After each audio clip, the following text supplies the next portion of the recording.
नाम के एक छोटे से गांव में अजय नाम का एक व्यक्ति रहता था जो बहुत ही गरीब था।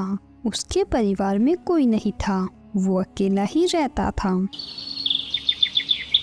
अरे रामू भाई, आधा किलो चावल दे दो। देखो अजय, अब बुरा मत मानना, लेकिन अब मैं तुम्हें कल से कोई अनाज नहीं दे पाऊंगा क्योंकि तुम्हारा मेरी दुकान पर बहुत कर्जा हो गया है। अब मैं इससे ज़्यादा और कर्जा नहीं चढ़ा सकता। मेरी भी मजबूरी है, मेरे भी बाल बच्चे हैं, परिवार है, तो तुम ही बताओ मैं और कर्जा कैसे चढ़ा सकता हूँ। ठीक है भाई, आज के लिए दे दो, कल से मैं वापस उधार लेने नहीं आऊँगा। रामू अजय को आधा किलो चावल दे देता है और अजय चावल लेकर अपने घर चला जाता है। फिर ऐसे ही 2 दिन बीत जाते हैं। अब तो खाने को भी कुछ नहीं है, क्या करूं? रामू भाई की दुकान पर भी कितना कर्जा हो गया है, वो तो अब मुझे एक दाना भी नहीं देगा। क्या करूं? हाँ, जंगल जाता हूँ, वहाँ कुछ फल फूल मिल जाएंगे तो आज का गुजारा वहीं से कर लूँगा। फिर अजय जंगल की ओर निकल जाता है।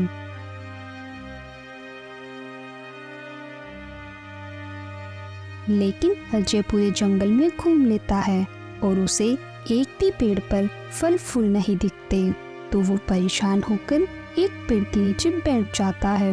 हे भगवान, अब मैं क्या करूं? यहाँ तो खाने के लिए भी कुछ नहीं है और मुझे कोई काम भी नहीं मिल रहा। तभी उसकी नजर एक चूहे पर पड़ती है, तो चूहा अपने जादू से एक फल प्रकट करता है और उसे खाने लगता है।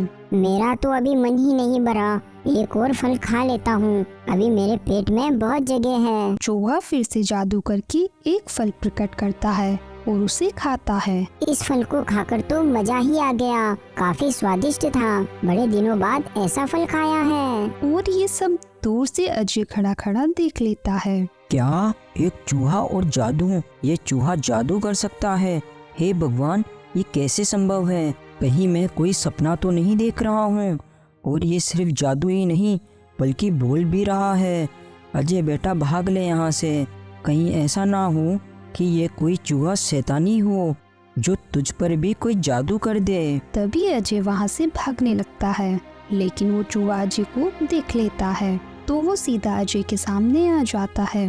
मैंने कुछ नहीं देखा, मैंने कुछ नहीं देखा, मैं जा रहा हूँ यहाँ से, तुम मेरे साथ कुछ मत करना, मैं किसी से कुछ नहीं बोलूँगा। अरे नहीं नहीं, मैं तुम्हारे साथ कुछ नहीं करूँगा। क्या सच में तुम मेरे साथ कुछ नहीं करोगे? हाँ हाँ, मैं तुम्हें कुछ नहीं करूँगा, मैं एक जादुई चूहा हूँ। लेकिन तुम यहाँ इतने घने जंगल में अकेले क्या कर रहे हो? मेरे पास खाने को कुछ नहीं था और गांव में भी मुझे कोई काम नहीं दे रहा था, तो मैंने सोचा जंगल में कुछ फल फूल मिल जाएंगे तो उन्हीं से अपना गुजारा कर लूँगा, लेकिन मुझे यहाँ एक भी फल नहीं मिला। अरे बस इतनी सी बात, रुको। फिर चूहा अपने जादू से स्वादिष्ट खाने की प्लेट प्रकट कर देता है। ये लो मेरे दोस्त, तुम ये खाओ, और तुम्हें जिस भी चीज की जरूरत हो तो तुम मुझे बोलो, मैं तुम्हारी सभी इच्छाएं पूरी कर सकता हूँ। फिर अजय और वो चूहा दोनों खाना खा लेते हैं। मैं अकेला हूँ, मेरा कोई मित्र नहीं है, ना ही मेरे परिवार में कोई है। क्या तुम मेरे दोस्त बनोगे? मुझे तुम्हारे बारे में सब कुछ पता है। दरअसल मैं भी तुम्हारी तरह बिल्कुल अकेला हूँ, मुझे भी एक मित्र की आवश्यकता है, और तुम मेरे मित्र बनोगे तो मुझे बहुत खुशी होगी। तुम्हें ये सब कैसे पता कि मैं अकेला हूँ? तुम्हें पता है ना, मैं एक जादुई चूहा हूँ, और अगर तुम अकेले नहीं होते तो तुम ये बताओ कि तुम इतने घने जंगल में अकेले क्या करने आते? कुछ ना कुछ तो बात होगी ही, इसीलिए तुम परेशान होकर यहाँ आए हो। तुमने सही कहा, तो फिर आज से अपन दोनों दोस्त हैं। हाँ हाँ, क्यों नहीं मेरे प्यारे मित्र। तुम बहुत नन्हे से हो, इसीलिए तुम अब मेरे नन्हे मित्र हो। शुक्रिया शुक्रिया। अजय और चूहा दोनों दोस्त बन जाते हैं और फिर अजय अपने नन्हे मित्र को अपने साथ अपने घर ले जाता है।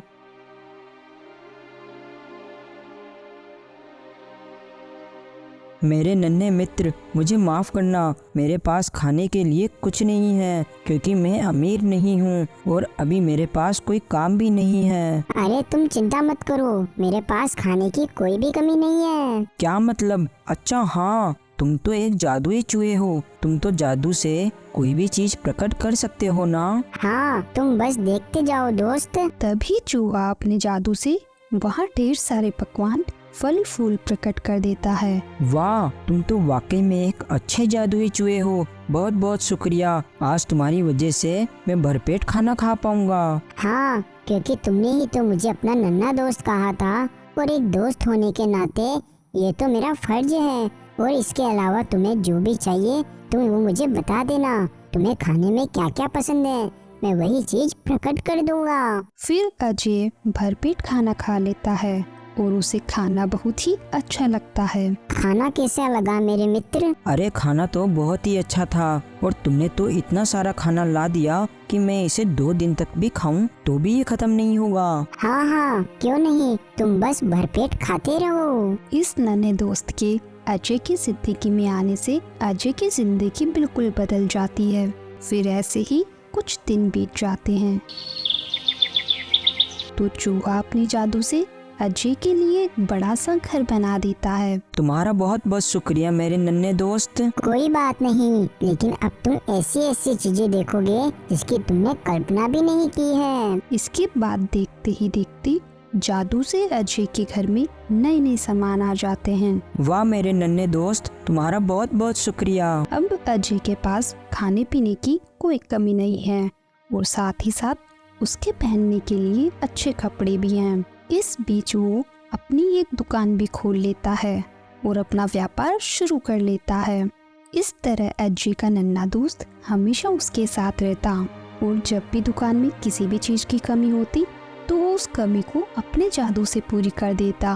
अजय की तरक्की देखकर गांव वाले एकदम हैरान थे। फिर ऐसे ही कई दिन बीत जाते हैं। अजय, अब वक्त आ गया है, तुम खेती के लिए एक बड़ी सी जमीन ले लो। हाँ ठीक है, गांव का एक आदमी है रतन, वो जमीन लेन देन के मामले में काफी उस्ताद है, तो मैं उसी से जाकर बात करूँगा। चलो ठीक है, अब मैं रतन के पास होकर आता हूँ। फिर अजय रतन के पास चला जाता है।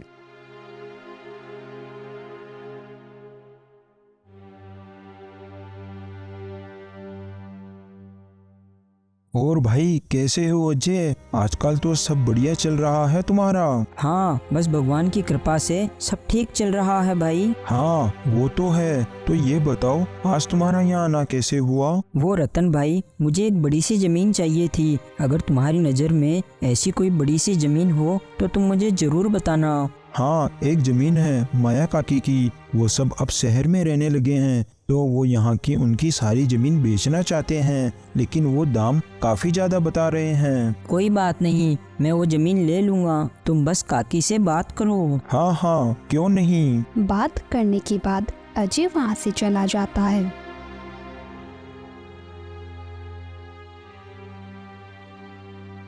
वही रतन को अजय से जलन होने लगती है। इसके पास इतना सारा पैसा कहाँ से आया? जरूर दाल में कुछ ना कुछ तो काला है।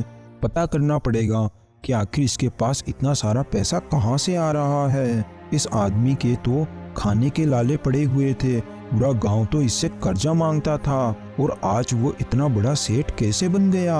दरअसल रतन अजय की अमीरी देखकर बहुत जल रहा था। फिर कुछ दिन बाद अजय वो जमीन खरीद लेता है, लेकिन रतन से अजय की अमीरी देखी नहीं जा रही थी। वो अंदर ही अंदर जल भून रहा था। जरूर अजय कुछ ना कुछ तो गलत काम करता है, तभी इसके पास इतना सारा धन आ रहा है। मैं इसका जल्दी ही पर्दाफाश करके सबके सामने लेकर आऊंगा। फिर उसी दिन रात होने पर रतन चुपके से अजय के घर के अंदर आ जाता है और चुपके से दोनों को बात करते हुए सुनता है। नन्हे मित्र, ये लो तुम्हारा पसंदीदा खाना। ये तो मेरे मनपसंद लड्डू है। हाँ, तुमने हमेशा मेरी सारी इच्छाएं पूरी की है, और अब मेरा वक्त आ गया है कि मैं भी तुम्हारी कुछ इच्छाएं पूरी करूं। मुझे पता है कि मैं तुम्हारी तरह जादू तो नहीं कर सकता, लेकिन ऐसे तो जरूर कर सकता हूँ। तुमने मेरे लिए जितना भी किया है मेरे लिए उतना ही काफी है। चूहे को बोलता देख रतन एकदम हैरान हो जाता है। वो चुपके से उन दोनों की सारी बात सुन लेता है। अच्छा, तो ये बात है, ये एक जादुई चूहा है जो बोल सकता है। इसी की वजह से अजय मालामाल होता जा रहा है। बेटा अजय, अब तेरे दिन गए और मेरे दिन आ गए। अब मैं बनूंगा इस गांव का सबसे धनी व्यक्ति। अब मैं चुपचाप इनकी और आगे की बातें सुनता हूँ। ताकि मुझे इस चूहे के बारे में और जानकारी मिल सके। और वैसे भी ये दोनों थोड़ी देर में सो ही जाएंगे, तो मैं क्यों ना इस चूहे को आज रात ही अपने साथ चुरा कर ले जाऊं। वही चूहे और अजय ने अपना खाना खा लिया। चलो मैं अपने जादू से इन बर्तन को रसोई में रख देता हूँ। चूहा जादू करता है और बर्तन वहाँ से गायब हो जाते हैं। फिर दोनों थोड़ी देर बाद सो जाते हैं। चलो अब इस चूहे को चुरा लेता हूँ। रतन चूहे को चुराकर अपने घर ले जाता है।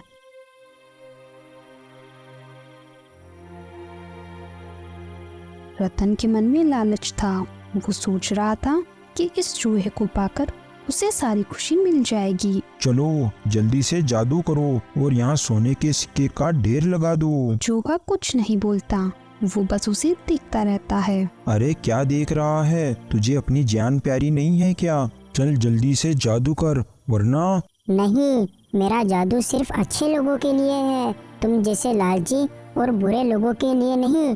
तुम सिर्फ लालची इंसान ही नहीं बल्कि एक बुरे इंसान भी हो, क्योंकि तुम किसी दूसरे प्राणी की जान लेने की सोच रहे हो। अपनी बकवास बंद कर और अपना जादू कर, वरना मैं तुझे जिंदा नहीं छोड़ूंगा। मैं तुम्हारी धमकियों से नहीं डरता। रतन के कई बार बोलने पर भी चूहा नहीं मानता, तो रतन चूहे को मार देता है। तू मेरे लिए जादू नहीं कर रहा था ना? अब देखता हूँ अजय के लिए कैसे जादू करता है। इसके बाद रतन चूहे को लेकर वापस अजय के घर में रख देता है। वही अजय को कुछ भी पता नहीं चलता। मेरे नन्हे मित्र, तुम नीचे क्यों सो रहे हो? लेकिन चूहा कोई जवाब नहीं देता, तो अजय चूहे को हाथ में उठा लेता है। नहीं नहीं, ऐसा नहीं हो सकता। अजय बहुत देर तक रोता है, लेकिन अब कुछ नहीं हो सकता था। फिर थोड़ी देर बाद वो चूहे को लेकर उस जंगल में वापस आता है।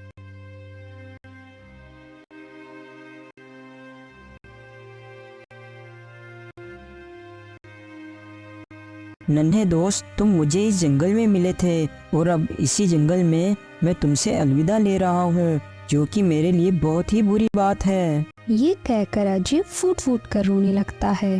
तभी वहाँ एक साधु बाबा आ जाते हैं। रो नहीं पुत्र। आप कौन है बाबा जी? तुम जिस चूहे के लिए रो रहे हो, उस चूहे को मैंने ही अपनी दिव्य शक्ति से बनाया था। बाबा, आप ये क्या बोल रहे हो? हाँ, वो चूहा बाहर की जिंदगी का अनुभव लेना चाहता था, इसीलिए मैंने उसे जंगल में छोड़ दिया था, ताकि तुम्हारे जैसा कोई अच्छा व्यक्ति उसे मिले।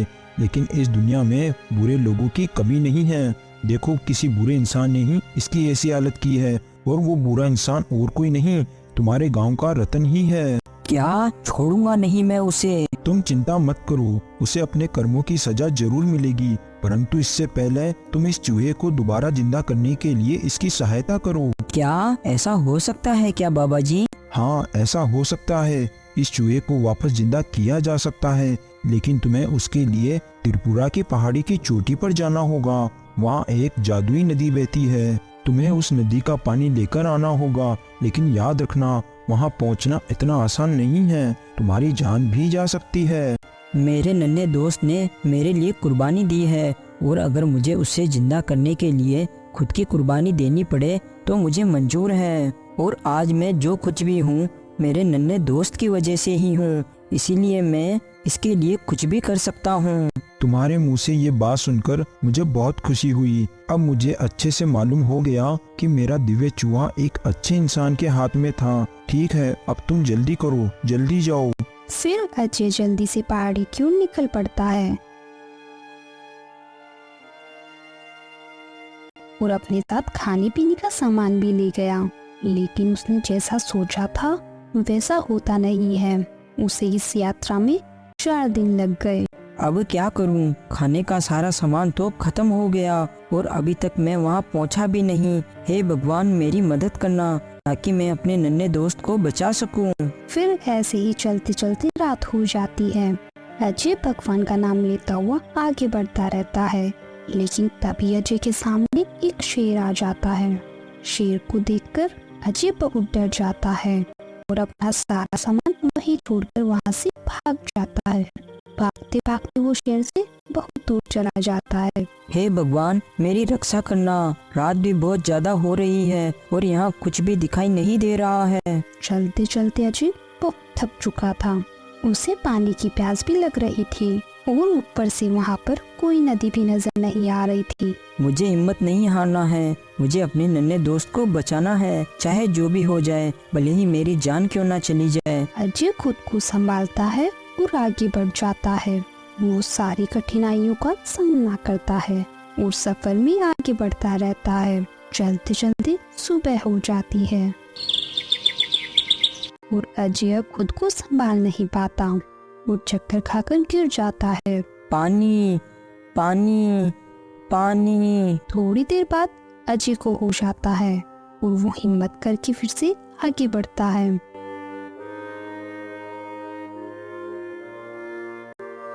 थोड़ी देर चलने के बाद अजय को एक नदी दिखाई देती है। अरे ये तो वही नदी है, इसका मतलब मैं जहाँ पहुँचना चाहता था मैं वहाँ पहुँच गया हूँ। अब मैं जल्दी से इस नदी का पानी भरकर साधु बाबा के पास जाता हूँ। फिर अजय उस नदी का पानी लेकर सीधा साधु बाबा के पास पहुँच जाता है।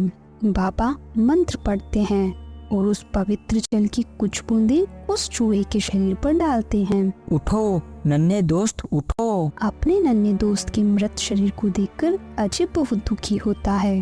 तभी साधु बाबा के मंत्र से चूहा जिंदा हो जाता है। अरे अजय बाबा, अरे मेरे नन्हे दोस्त तुम ठीक हो गए। अजय, वाकई में तुम एक वीर और अच्छे मनुष्य हो, इसीलिए तुम इस चूहे को अपने साथ ही रखो। धन्यवाद गुरुजी आपका।